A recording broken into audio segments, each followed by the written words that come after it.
Hello po guys, magpapakain nga po pala ka ng aso dahil po nagugutom na po yung mga aso.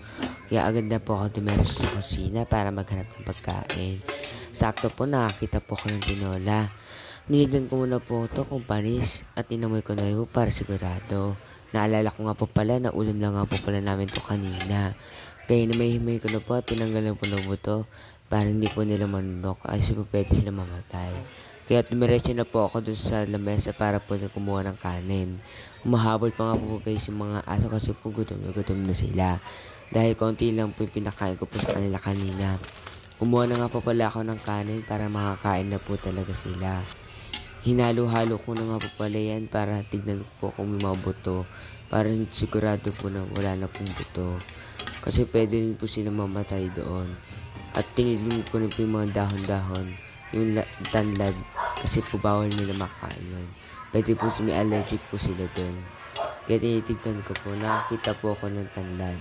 At saka yung sili. Agad na po ako dumiretso sa basurahan para itapon.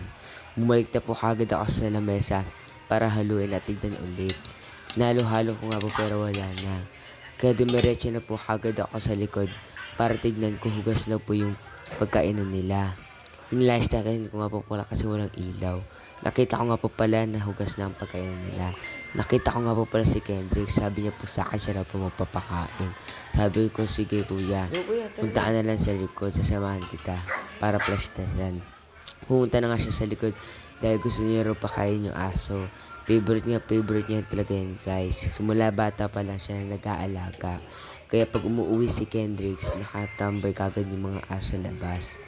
Kaya guys, ayan, favorite niya. Gusto niya laging busog.